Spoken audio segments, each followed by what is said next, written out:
ഡൽഹിയിലേക്ക് യാത്ര പ്ലാൻ ചെയ്യുന്ന സമയത്ത് ആദ്യം മനസ്സിലോടി വരുന്നൊരു കാര്യമായിരിക്കും തിരിച്ചു പോരുമ്പോൾ ഒരുപാട് സംഭവങ്ങൾ പർച്ചേസ് ചെയ്യണം എന്നുള്ളത്. അങ്ങനെയല്ലേ സത്യത്തിൽ ചിന്തിക്കാറുള്ളത്?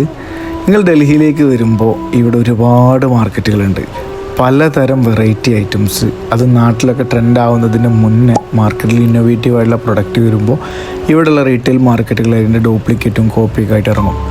അങ്ങനെ ഡൽഹിയിലേക്ക് വരുന്ന സമയത്ത് ഇവിടെയുള്ള പ്രധാനപ്പെട്ട മാർക്കറ്റുകളാണ് ചാന്ദിനി ചൗക്ക്, സദർ ബസാർ, കരോൾ ബാഗ്, മീന ബസാർ, പാലിക ബസാർ, അങ്ങനെ ഒരുപാട് സംഭവങ്ങളുണ്ട്. പക്ഷേ ഓരോ മാർക്കറ്റിൻ്റെ സ്വഭാവവും അവിടെ കിട്ടുന്ന പ്രൊഡക്റ്റുകളും ഓരോ പോലെയാണ്. ചിലത് നമുക്ക് ബാർഗെയിൻ ചെയ്യാൻ പറ്റും, ചിലത് ബാർഗെയിൻ ചെയ്യാൻ പറ്റില്ല. ചില പ്രൊഡക്റ്റുകൾ ഹോൾസെയിൽ ആയിട്ടായിരിക്കും കിട്ടുക, ചിലത് റീറ്റെയിൽ മാത്രമായിരിക്കും. ഹോൾസെയിൽ ഐറ്റംസിന് നിങ്ങൾക്ക് ഏറ്റവും പ്രധാനപ്പെട്ട ഒരുപാട് മാർക്കറ്റുകളുണ്ട്. അതിൽ പ്രധാനപ്പെട്ടാണ് നേവി കരീം, ചാന്ദിനി ചൗക്ക്, കരോൾ ബാഗ്, അങ്ങനെ കാര്യങ്ങളൊക്കെ. ഇനി നിങ്ങൾക്ക് ഷൂ കാര്യങ്ങളൊക്കെയാണ് വേണ്ടതെങ്കിൽ കരോൾ ബാഗിലെ റീറ്റെയിൽ മാർക്കറ്റുകൾ നല്ലൊരു ഓപ്ഷനാണ്. ഡ്രസ്സ്, കോസ്മെറ്റിക്സ്, വാച്ച്, സൺഗ്ലാസ് തുടങ്ങിയ കാര്യങ്ങളൊക്കെയാണ്, അതായത് പെർഫെക്റ്റ്ലി ഡെയിലി യൂസിന് വേണ്ടിയിട്ടുള്ള പ്രൊഡക്റ്റ് ആണ് വേണ്ടതെങ്കിൽ സരോജിനി നഗറാണ് ബെറ്റർ ഓപ്ഷൻ. ഇനി ഇലക്ട്രോണിക് ഐറ്റംസ് ആണ് വേണ്ടതെങ്കിൽ നിങ്ങൾക്ക് നെഹ്റു പ്ലേസ് പോലുള്ള മാർക്കറ്റുകൾ പോവാം.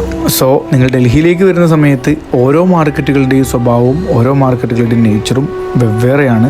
സോ നിങ്ങളുടെ നീഡ്സ് സാറ്റിസ്ഫൈ ചെയ്യുന്ന മാർക്കറ്റുകളിലേക്ക് നിങ്ങൾക്ക് പോയി കഴിഞ്ഞാൽ നല്ലപോലെ നിങ്ങൾക്ക് പർച്ചേസ് ചെയ്യാൻ പറ്റും. ഓരോ മാർക്കറ്റുകളുടെ നിയറസ്റ്റും മെട്രോ സ്റ്റേഷനുകളുണ്ട്. അത് ജസ്റ്റ് ഗൂഗിൾ ചെയ്ത് കഴിഞ്ഞാൽ നിങ്ങൾക്ക് കിട്ടും, നേരെ പോവാം. ഓക്കെ.